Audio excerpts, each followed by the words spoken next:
Hello students, welcome back to Inshika classes. और आज हम करेंगे मैथमेटिक्स ऑफ क्लास 10th में निर्देशांक ज्यामिति यानी कि कोऑर्डिनेट ज्योमेट्री।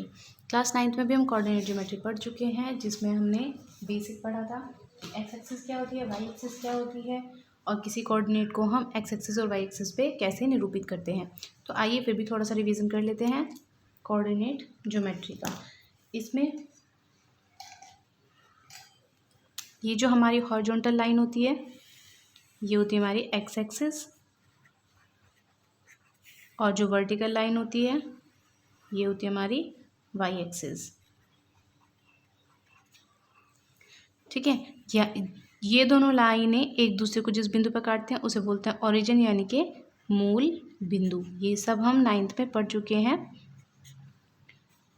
ये 1 2 3 4 5 6 1 2 3 4 5 6 1 2 3 4 5 6 1 2 3 4 5 6। अब देखिए, इसमें जो हमारी ये राइट हैंड साइड वाली एक्स एक्सिस होती है ये होती है पॉजिटिव एक्स एक्सिस। इधर सभी कोऑर्डिनेट्स क्या होते हैं हमारे पॉजिटिव होते हैं, इधर सब कोऑर्डिनेट्स नेगेटिव होते हैं। ऐसे ही वाई में होती है, जो हमारे ऊपर वाली एक्सिस होती है वाई वो होती है पॉजिटिव, और जो नीचे वाली एक्सिस होती है वो होती है नेगेटिव। इस पॉइंट को अगर हम कहते हैं ओरिजिन तो इसे ओ से निरूपित करते हैं। इसके जो हमारे निर्देशांक होते हैं वो होते हैं 0 0। जब भी हम कोई कोऑर्डिनेट लिखते हैं तो उसे ऐसे लिखते हैं 3, जैसे हमने कोई कोऑर्डिनेट लिखा 3 और 4। इसका मतलब क्या है कि ये एक्स एक्सिस से 3 डिस्टेंस पे ये हमारा एक्स का कोऑर्डिनेट होता है और ये हमारा वाई का कोऑर्डिनेट होता है। हमेशा हम एक्स की कोऑर्डिनेट को पहले और वाई के कोऑर्डिनेट को बाद में रखते हैं। यानी कि अगर हमें 3 4 को डिनोट करना है तो हम एक्स का कोऑर्डिनेट पहले है 1 2 3, वाई का कोऑर्डिनेट बाद में है 1 2 3 4। इनसे एक सीधी लाइनें बना लेते हैं और ये लाइन एक दूसरे को जहाँ पे कट करती है वही पॉइंट क्या होगा हमारा 3 4। ठीक है, ये सब हम 9th में कर चुके हैं तो ये सब आपको पता है, आप अच्छे से इसे जानते हैं। तो आइए एक नई चीज़ देखते हैं। जो हमारी एक्स एक्सिस होती है, एक्स अक्ष, उसको भुज भी कहते हैं। क्या कहते हैं? भुज। और ऐसे ही वाई अक्ष को कोटि। यानी कि यहाँ पे जो हमारा 3 है वो भुज और 4 हमारी कोटि भी कहलाएगी। अगर हमें कहा कि एक बिंदु है जिसका भुज 3 और कोटि 4 है तो ये इसका मतलब क्या है कि उसकी एक्स एक्सिस के कोऑर्डिनेट 3 और वाई एक्सिस के कोऑर्डिनेट 4 है। तो आपको यहाँ तक समझ आया है। आगे देखते हैं दूरी सूत्र, जो आपके लिए बिल्कुल नया होगा। दूरी सूत्र यानी कि डिस्टेंस फॉर्मूला। अब हमें क्या करना है, हमें कोऑर्डिनेट एक्सिस पे ये जो हमारा कार्टेशियन प्लेन है, कार्तीय तल है, इस पे हमें पॉइंट तो बताने आगे कि कौन सा पॉइंट कहाँ पे होगा। लेकिन अगर हमें 2 पॉइंट दिए हैं, जैसे एक पॉइंट ये दिया और एक पॉइंट ये दिया, एक पॉइंट हमारा x1 y1 और दूसरा पॉइंट हमारा x2 y2। पहला कोऑर्डिनेट x का और दूसरा y का, ऐसे यहाँ पे पहला x का दूसरा y का। और हमसे पूछा कि ये बिंदु A है और ये बिंदु B है, तो इन दोनों बिंदुओं के बीच की जो दूरी है वो क्या होगी। तो बिंदु A B के बीच की दूरी, इसे हम D से भी निरूपित करते हैं। क्या होगी?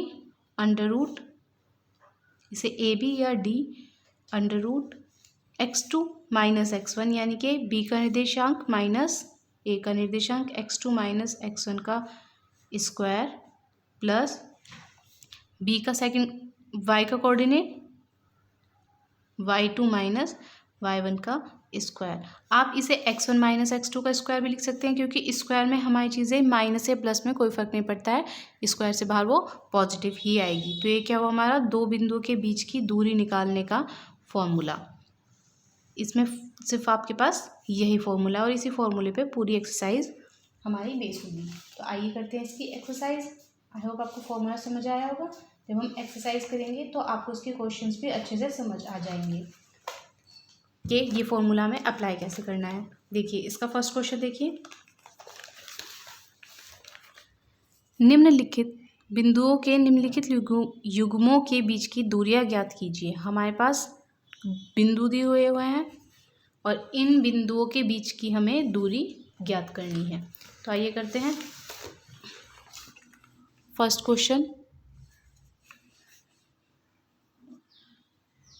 फर्स्ट पार्ट क्या दिया है हमें, दो बिंदु दिए हैं, 2 3 4 और 1। इन दोनों के बीच की दूरी कैसे होगी, हमने माना ये x1 है, ये y1, ये x2, ये y2, तब डिस्टेंस क्या होगी, d = √x2 - x1 का स्क्वायर प्लस y2 - y1 का स्क्वायर, यानी कि √x2 - x1 4 - 2 का स्क्वायर प्लस y2 - y1 1 - 3 का स्क्वायर। ये कितना हुआ, 4 - 2 2 का स्क्वायर प्लस 1 - 3 -2 का स्क्वायर, √2 2 ज़ा 4 प्लस -2 का स्क्वायर करेंगे तो वो भी हमारा प्लस ही आएगा, 2 2 ज़ा 4 √4 4 8। तो अगर हम इसे सॉल्व करेंगे तो हम इसे लिख सकते हैं 4 × 2 या फिर 2 यूनिट, क्योंकि हमें सेंटीमीटर मीटर नहीं पता है ना, और दूरी तो हमेशा हमारी किसी ना किसी यूनिट में होती है। जो भी हमारी यूनिट होगी उस यूनिट में हमारी दूरी कितनी आ गई, 2 √2। आई होप आपको ये क्वेश्चन अच्छे से समझ आया होगा। ऐसे ही आप करेंगे इसके सेकंड और थर्ड पार्ट। चलिए थर्ड पार्ट बता देती हूँ आपको।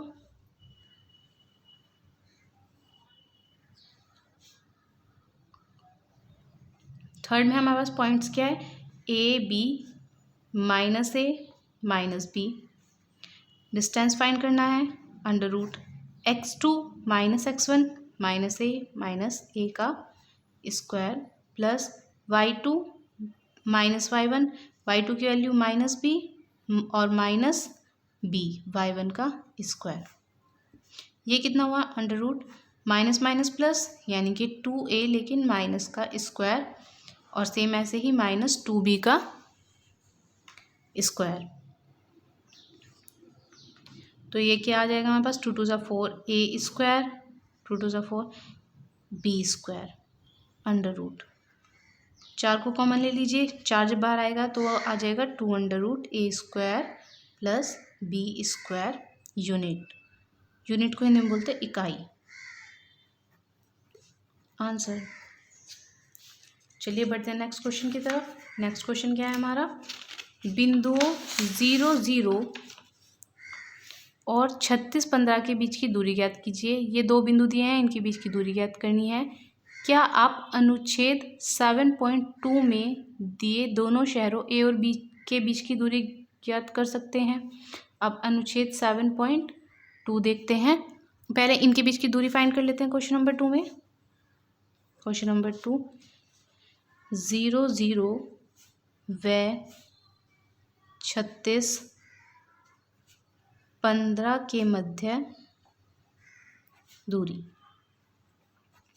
कितनी हो जाएगी, √x2 - x1 यानी कि 36 -0 का स्क्वायर प्लस y2 - y1 15 - 0 का स्क्वायर।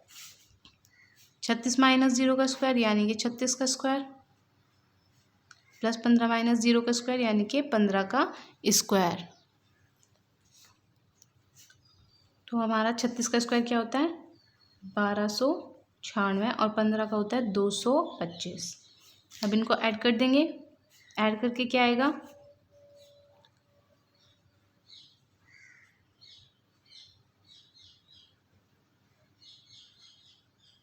1521। क्या 1521 किसी का स्क्वायर है? अगर डायरेक्ट स्क्वायर नहीं है तो हम इसके फैक्टर्स कर लेते हैं। ये हमारा 3 से डिवाइड हो जाएगा, 3 5 자 15 ना चलेंगे 0, 3 7 자 21। अब ये 3 से डिवाइड हो जाएगा, 3 2 हाँ जी हो जाएगा, 3 1 자 3 3 6 जा 18, 3 9 जा 27। अब 3 से हो जाएगा नहीं, अब ये 13 से डिवाइड होगा। 13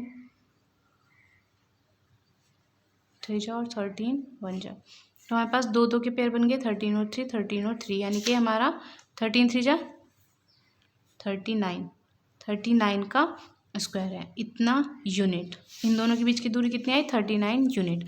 अब देखिए अनुच्छेद 7.2 में दिए गए दोनों शहरों, अनुच्छेद 7.2 के शहर देखते हैं पहले। देखिए ये हमारे अनुच्छेद 7.2, इसमें हमारे पास एक शहर है ए जिसके कोऑर्डिनेट है 4 और 0, दूसरा शहर है बी जिसके कोऑर्डिनेट है हमारे पास 6 और 0। क्या हम इन दोनों के बीच की दूरी ज्ञात कर सकते हैं? तो देखिए ए के कोऑर्डिनेट कितने हैं हमारे पास? 4 और 0। ए के कोऑर्डिनेट 4 0 और बी के कोऑर्डिनेट 6 0। तो हाँ कर सकते हैं दोनों के बीच की दूरी भी ज्ञात। ए भी क्या हो जाएगा हमारा?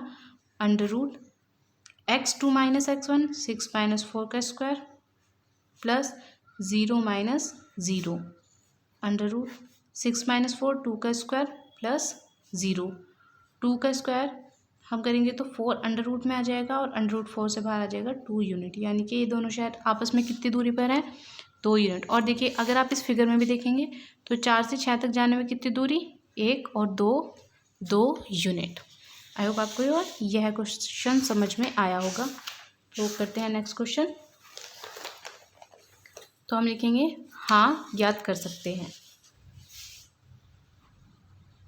हाँ ज्ञात कर सकते हैं।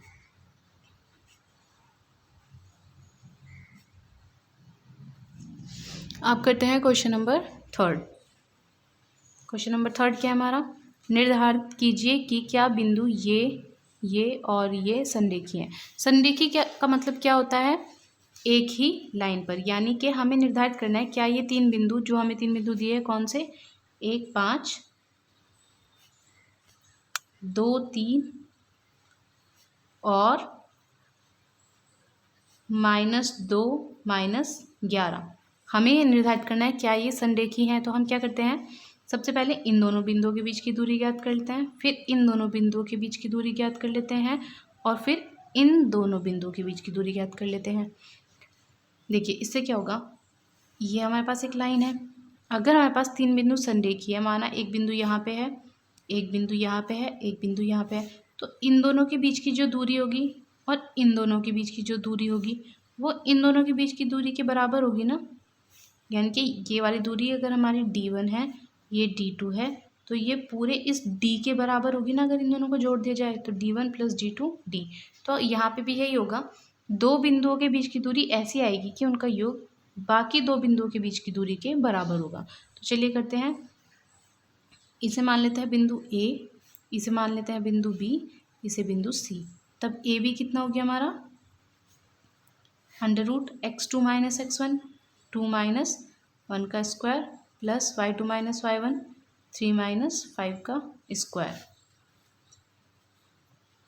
2 - 1 1 1 का स्क्वायर 1, 3 - 5 -2 और -2 का स्क्वायर आ जाएगा 4, यानी कि √5 आ गई हमारी ए बी के बीच की दूरी। अब ऐसे फाइंड कर लीजिए बी सी,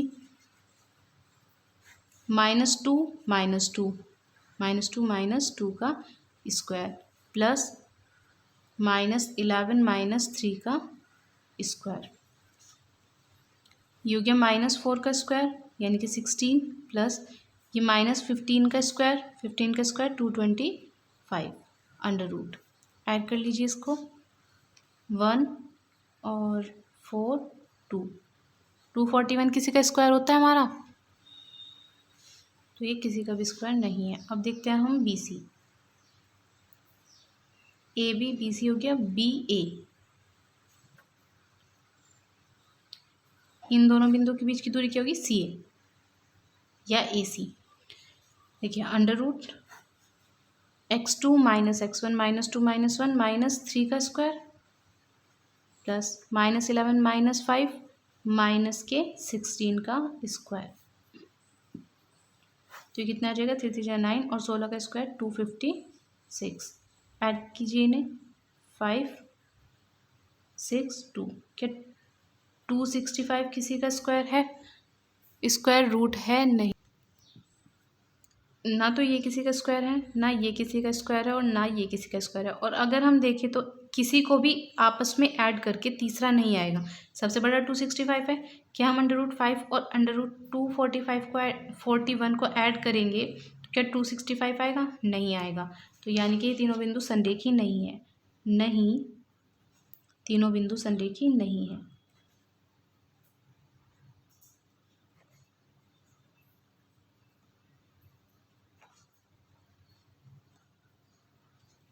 ठीक है, अब करते हैं नेक्स्ट क्वेश्चन। नेक्स्ट क्वेश्चन क्या है हमारा? Question number 4।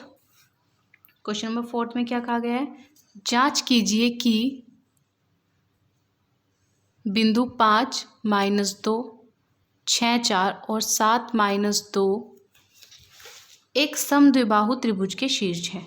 एक त्रिभुज होगा ऐसे। अच्छा, समद्विबाहु कब होता है हमारा त्रिभुज? अगर हमारा दो भुजाएं आपस में बराबर हो जाए।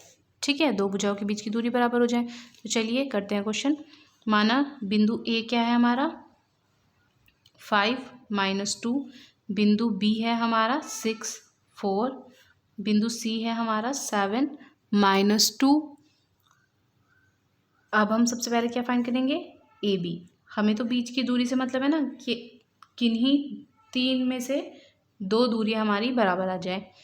ए बी √6 - 5 1 का स्क्वायर, 4 - 2 माइनस माइनस प्लस हो जाएगा तो 4 और +4 यानी कि 8 का स्क्वायर, 1 का स्क्वायर 8 8 जा 64, 1 का स्क्वायर 1 ही होता है। तो यह आया हमारा 65 √ में।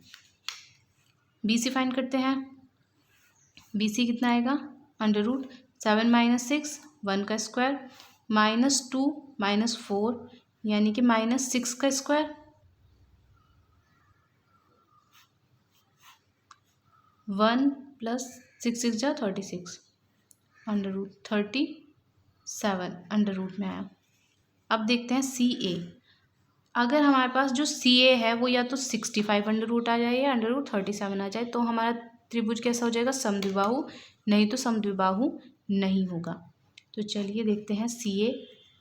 7 - 5 का स्क्वायर यानी कि 2 का स्क्वायर प्लस -2 -2 का स्क्वायर,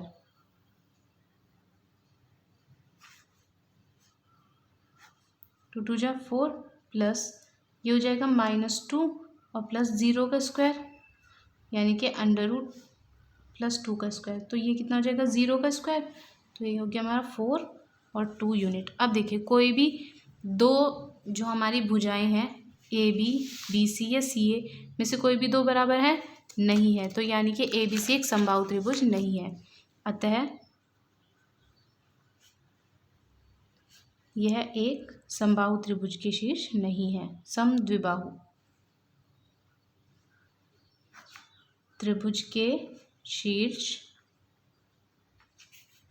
नहीं है। ठीक है, आई होप आपको ये क्वेश्चन अच्छे से समझ आया होगा। अब देखते हैं नेक्स्ट क्वेश्चन, क्वेश्चन नंबर 5। क्या कहा है इन्होंने? किसी कक्षा में किसी कक्षा में 4 मित्र बिंदुओं ए बी सी और डी पर बैठे हैं। 4 मित्र हैं जो बिंदु ए पर, बी पर, सी पर और डी पर बैठे हुए हैं। जैसा कि आकृति 7.8 में दर्शाया गया है। इस आकृति में दर्शाया गया है चंपा और चमेली कक्षा के अंदर आती हैं। कक्षा के अंदर चंपा आती है और चमेली आती है। कुछ मिनट तक देखने के बाद चंपा चमेली से पूछती है, क्या तुम नहीं सोचती कि ए बी सी डी एक वर्ग है? चंपा ने क्या कहा कि ए बी सी डी एक वर्ग है। चमेली ने मना कर दिया कि नहीं, ये वर्ग नहीं है।